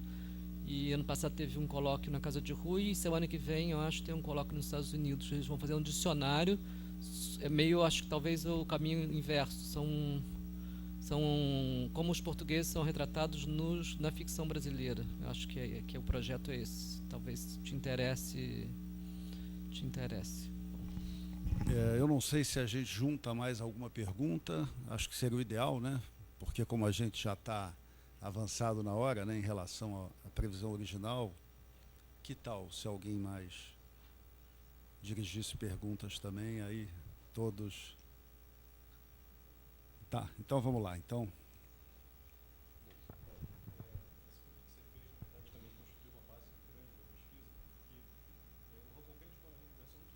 Goncourt. Agora foi. Tá. E eu até identifiquei, tem uma coluna dele chamada Pandora, em que ele comenta os Goncourt, acho que de maneira quase bastante pioneira no Brasil, né? Um pouco tardia, mas pioneira. E a ideia dele de imagem na escrita passa pelo descritivismo dos Goncourt com uma perspectiva sempre deformadora, né? O Raul Pompeia necessariamente parte de uma matriz naturalista, que era contemporânea a ele, e que ele desenvolve, sobretudo, uma tragédia no Amazonas e nas Joias da Coroa, e em O Ateneu e Canções Sem Metro, que Canções Sem Metro especialmente é um livro puramente descritivo, são poemas em prosa quase de quadros literários, assim exatamente, e aí você tem esse aspecto deformador que beira o impressionismo, de certo modo. E para responder, acho que bem essa pergunta, eu tenho um trechinho dele que eu não mencionei aqui, em que ele próprio fala o que ele acha que é imagem. É um artigo chamado A Imagem, que ele publicou no Jornal do Comércio. Ele diz: a imagem pode ser a tautologia reincidente e demorada e pode mesmo, desta sorte, representar o gênio, como em Hugo tão frequentemente. O seu papel no estilo é avigorar o enunciado, esclarecer como a vinheta esclarece o texto. A imagem é um exemplo, um argumento, a analogia, a comparação, o puro pensamento antes de ser ideia, é a eloquência primitiva, comovedora e forte, rebelde perpetuamente ao contrato social dos pedantismos de escola. Esse é um artigo muito bom, que eu até analiso de maneira mais intensa na tese, porque ele é o centro da base de ideia do que Raul Pompeia chama de imagem. Tem um outro texto dele que está dentro do Ateneu, no capítulo 6, tem uma conferência de um professor, que alguns consideram um alter ego dele, em que também a ideia de imagem, como essa espécie de deformação analógica, também fica bem depurada. Bom, respondendo pelo Paulo, obrigado pelas perguntas. Eu acho que em relação à metodologia, a comparação entre ficção e não ficção, por enquanto o que eu tenho desenvolvido, assim, a priori o que eu excluí foi a poesia, porque realmente eu percebi que ia ser difícil de ter algum grau de comparabilidade com a poesia, embora o Gomes de Amorim, por exemplo, tenha duas coletâneas de poemas em que ele fala sobre o período dele no Brasil, e aí isso fique claro como é que ele enxerga o imigrante no Brasil, mas realmente eu não ia ter a capacidade de enxergar esses enquadramentos como a gente consegue identificar na prosa. Títulos de correspondência também eu acabei deixando de fora. Eu identifiquei aqui no acervo da Biblioteca Nacional alguns textos de correspondência, mas por ser um texto também com um leitor em mente, eu achei que também ia me dificultar essa comparabilidade. Pensei assim, realmente a natureza do texto de ficção e não ficção é distinta, mas eu acabo trabalhando mais na análise essas diferenças, identificando, como eu fiz agora há pouco, a questão, por exemplo, da peça teatral e do romance, ou mesmo das crônicas lá no S. de Queiroz, no Ramalho Ortigão. Eu faço essa distinção já na análise, mas não fiz em termos de filtro para a seleção das obras, para esse mapeamento que eu falei com o Carlos Gastão e com o Marcos Vinícius. Para mim, foi muito gratificante ver como é que o acervo da Biblioteca Nacional é muito rico em literatura portuguesa. Assim. Para eles isso daí pode ser uma coisa muito, uma ideia muito batida, assim, mas para a gente que não tem essa familiaridade com o acervo daqui, realmente é muito, muito bom. Não sei se a Biblioteca Nacional Portuguesa tem uma riqueza de literatura brasileira tão grande quanto a gente tem em relação à literatura deles aqui. E o segundo comentário em relação a esse projeto português de papel, eu vou querer conhecer mais. Eu agradeço pela sugestão, realmente parece bem interessante. Vamos lá, mais perguntas? Ainda temos um tempinho, né? Podemos, se alguém quiser ler.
Então, eu acho que a Diana talvez possa responder melhor, porque justamente foram essas questões que eu fiquei depois que eu vi, né? Porque primeiro a minha intenção era ir nas bases, e aí quando surgissem essas questões, aí sim eu fazia essa visita presencial.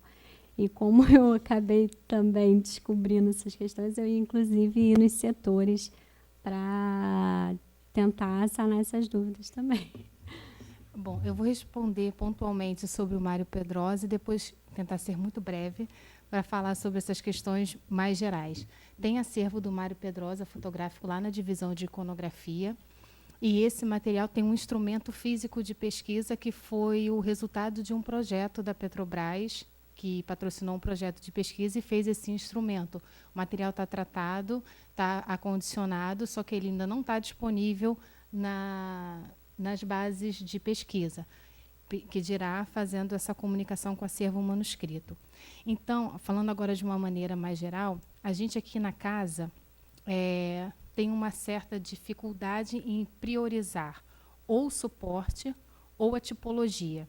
Então, é um problema que está com a gente desde da fundação da Biblioteca Nacional, que é o seguinte: a gente prioriza o suporte e mantém esse tipo de divisão. O acervo de manuscritos vai para a divisão de manuscrito, o acervo fotográfico vai para a divisão de iconografia, ou a gente mantém junto, independente do suporte, até que o tratamento técnico seja finalizado e costurado biblioteconomicamente falando, a fim de depois ser separado fisicamente, né? O problema é político, na verdade, é falta de pessoal, né? Então, a gente não consegue tratar esse acervo e manter, que é um problema institucional, mas de várias outras bibliotecas, que é manter o tratamento técnico em dia assim que ele chega. Então, a gente tem acervos aqui, desde a fundação da instituição, que ainda carece de tratamento técnico. Se a gente esperar esse tratamento técnico, fica indisponível para consulta. Ficando indisponível para consulta, a gente não produz a respeito deles, né? Então, o acervo Alair Gomes, por exemplo, é um acervo que ele está parte disponível, parte não está tratada, mas ele ainda está fisicamente reunido, tanto o acervo dele, que é de manuscritos, tanto o acervo fotográfico lá na divisão de iconografia. E o tratamento dele vai ser feito de uma forma em que seja feita a comunicação do material com os diversos suportes, e depois se decidir que ele será condicionado fisicamente nas áreas de guardas específicas, não terá nenhum problema para o pesquisador conseguir reunir esse material. Mas, enquanto a gente não consegue fazer esse tratamento técnico do acervo, ele vai sendo disponibilizado para que ele não fique fora do conhecimento do público, né? E essa é uma das questões que coloca o tratamento técnico também, a questão da pesquisa, porque para você tratar o acervo, você não consegue só tratá-lo de uma forma fria e isolada, né?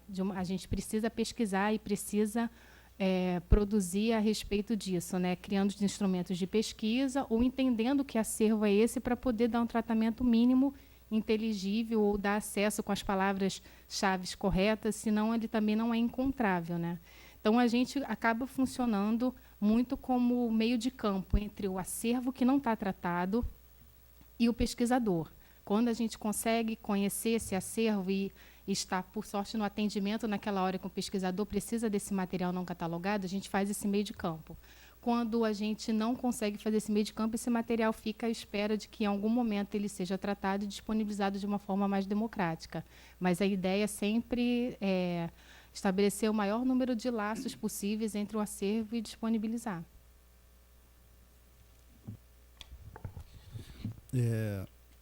Fazer um rápido comentário depois sobre essa questão.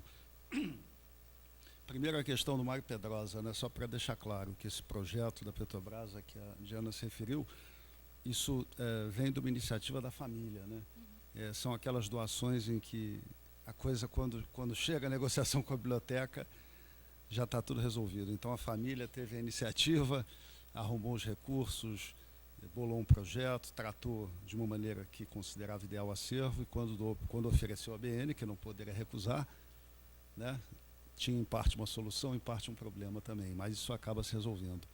E é claro, não dá para pensar em arte moderna ou contemporânea no Brasil sem passar por Mário Pedrosa. Então essa é a razão pela qual a BN nem discutiu. Aceitou de muito bom grado essa doação. Com relação a essa questão, né, Lia, que você colocou, só para lembrar, a biblioteca tradicionalmente, toda a Biblioteca Nacional é casa do livro. Então esse sempre foi um problema das bibliotecas nacionais no mundo, né? Tudo aqui sempre girou em torno do livro. Então, o tratamento técnico, a descrição desses objetos enquanto documento, enquanto fonte, como recuperar a informação, tudo sempre foi pensado em função de livro. Tudo que entrava aqui que não era livro, de alguma maneira era um problema. O manuscrito menos, porque tem uma ligação direta, né, se a gente pensar na história da escrita.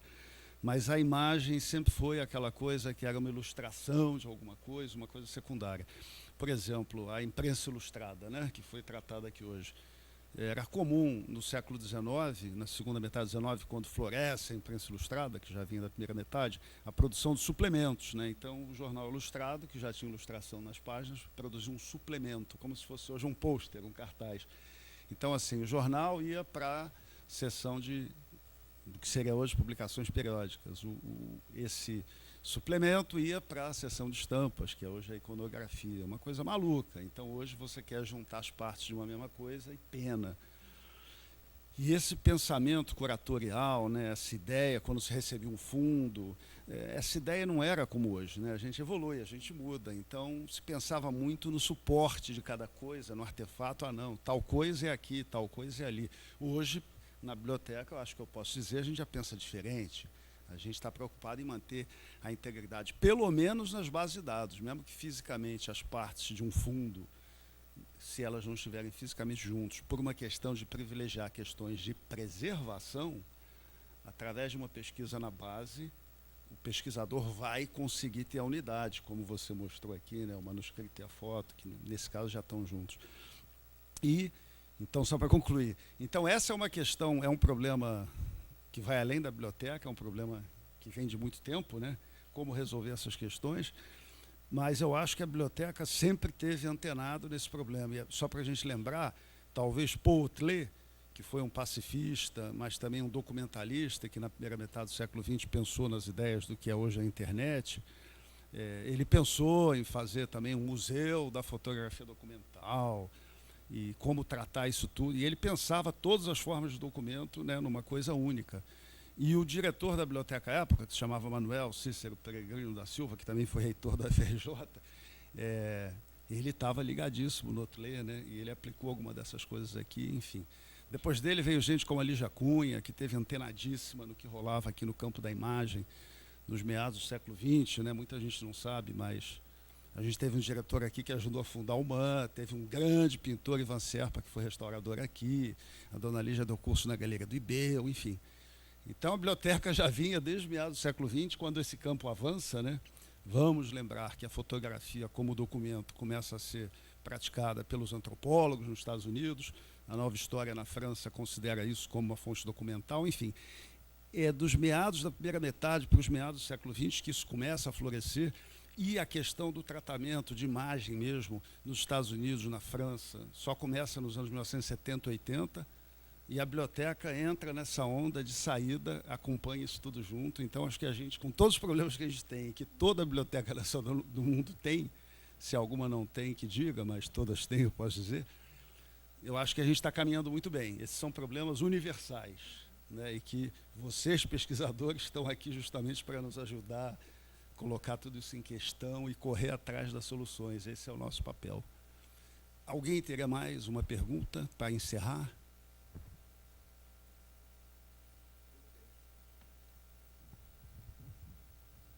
Se alguém mais tiver, que faça, tá? Porque em seguida a gente encerra, ok?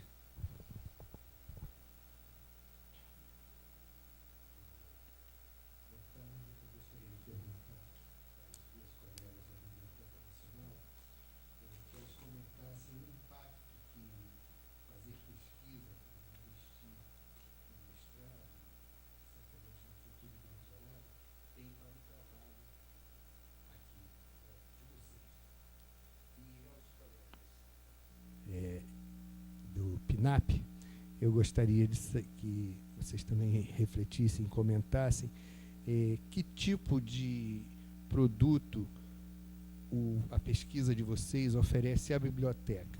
Não o resultado, não simplesmente o resultado, o livro, o artigo ou o ensaio, mas a presença, o exercício da pesquisa que vocês fazem, se oferece que tipo de retorno que isso dá, que a presença de pesquisadores como vocês dá à biblioteca.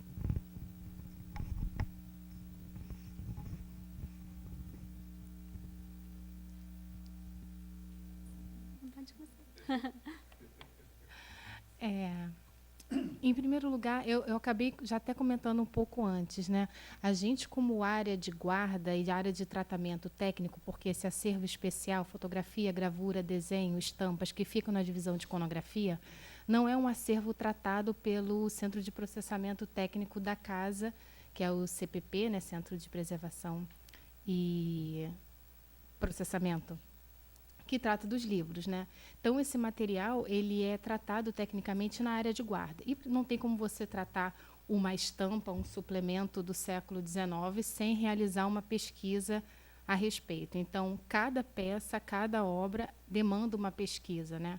Especificamente, o meu trabalho do mestrado é uma leitura de imagem, é uma pesquisa de elementos da imagem impressa no jornal, né? E por estar na área de iconografia, até teve um grupo de pesquisas, né, um grupo de estudo que o Irineu, que a gente participou junto com o Irineu na iconografia, que foi voltado para isso, voltado para o estudo da imagem, da iconografia, da iconologia. E isso é fundamental para a área de guarda, né? Para a área de tratamento, né? Uma área de iconografia como a minha. A gente tratar a fotografia, a gravura, como os elementos por si só. A gente sempre contextualiza com o período, né? Mas aquele é o nosso documento, né? E aquilo dali tem que ser a nossa maior fonte de informação possível, de subjetividade ou material, quando a gente está estudando a técnica daquele suporte, né? Então, meu trabalho no mestrado me ajudou numa forma de ler o meu dia a dia e de pensar em pessoas que precisam daquele material que está na iconografia à espera de tratamento técnico, como é que eu disponibilizo isso de uma forma acessível para que uma busca na base gere o resultado e que a pessoa consiga encontrar um livro, uma bibliografia, uma estampa que ela esteja procurando, né? Porque o usuário ele fica muito refém da nossa base, né? Ele precisa que ela esteja funcionando e que a gente tenha feito o nosso trabalho direitinho para que ele consiga ter acesso a esse material. Quando isso não acontece, ou ele encontra com a gente e a gente consegue dar informações mais detalhadas, mas o meu objetivo como chefe da divisão e como pessoa que trabalhou e que catalogou, por exemplo, os desenhos do Raul Pompeia, é botar ali naquela catalogação o maior número de informações possíveis e pensar no nosso público de uma maneira bastante ampla, que queira fazer o link da fotografia com o texto, mas que também queira elementos daquelas imagens, enfim. Então, eu acho que produzir, pesquisar é uma necessidade da nossa atividade, né, a todo momento, para que tudo funcione, na casa e fora dela. É isso. Então, eu concordo totalmente. Na verdade, as minhas formações, inclusive, sempre foram pautadas nessa importância, porque eu fazia história, e aí comecei a trabalhar no Arquivo Nacional, e aí, trabalhando no Arquivo Nacional, eu vi que era importante ter a formação técnica em arquivologia, para poder conseguir contribuir melhor e unificar, né, o conhecimento histórico com o tratamento técnico correto nos documentos. E aí, seguindo, eu fui trabalhar num outro lugar que eu achei que exigiu uma pós-graduação, e aí eu fiz. Então, assim, eu acho que está sempre ligado. Assim, eu acho que é primordial você ter a pesquisa, o estudo, para poder trabalhar da melhor forma no setor que você esteja. Tanto que, quando eu entrei aqui, eu fui para o Centro de Processamento Técnico, e que é mais de formação de bibliotecário, e aí eu comecei a graduação de biblioteconomia, porque eu não tinha um conhecimento técnico para o trabalho. Então, eu estou terminando biblioteconomia e o mestrado. Então, assim, eu acho que é extremamente importante. Na verdade, eu não vejo como você fazer um bom trabalho se você não se dedicar, né, não tiver uma pesquisa, enfim. Isso.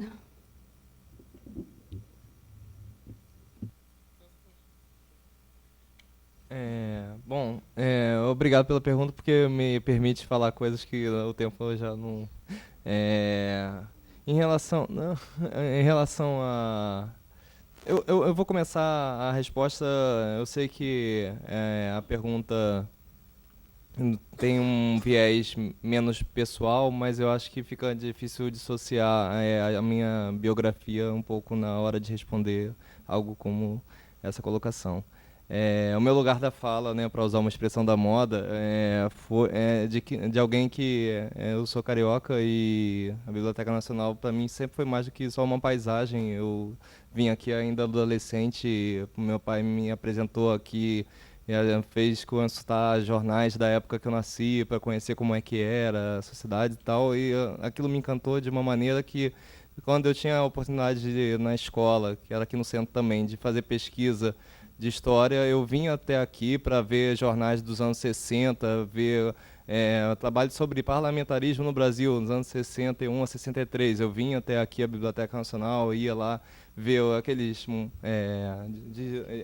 rolos de microfilme. Eu nem sei mais se ainda é assim, mas mas eu lembro que aquilo, para mim, me fazia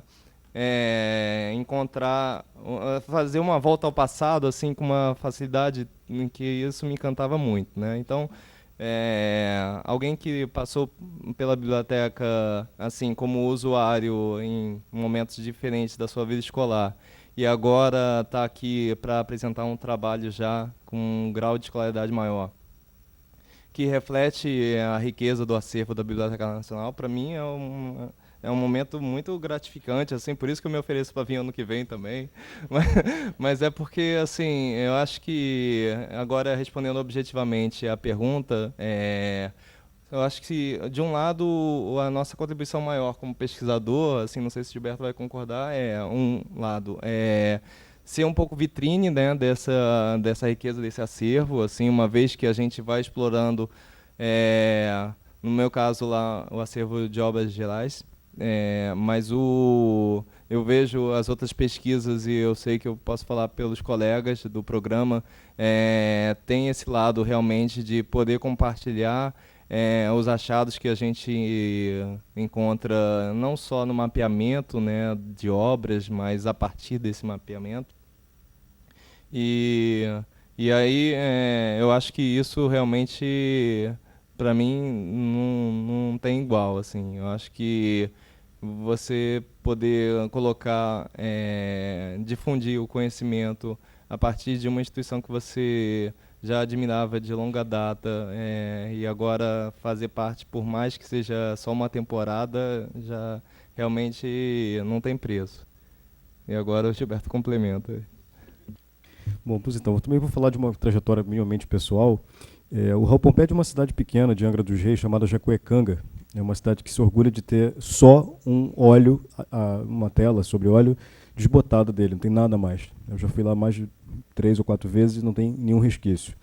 E quando se pensa em Raul Pompeia, né, normalmente se fala que o maior acervo dele está no FRJ, né, no SEAC, que é o Centro de Estudos Afrânio Coutinho, que foi o grande responsável pelo resgate do Raul Pompeia, etc. E o Afrânio Coutinho tinha uma relação muito curiosa com a informação, porque ao mesmo tempo que ele queria difundir, divulgar as obras do Raul Pompeia, ele também tinha um certo quê de entesouramento, né? Então tudo era comprado. Então ele tinha, assim, tem jornais que o Raul Pompeia atuou, tem alguns originais. E quando ele fez as obras do Pompeia, 10 volumes, ele sempre indicava que havia coisas na Biblioteca Nacional, né? Mas não mencionava muito bem que coisas eram essas, onde estavam, por que estavam. Então isso sempre me intrigou desde o mestrado. Eu vinha tentando preencher essa lacuna já há muito tempo, sempre colocando informações aqui e ali.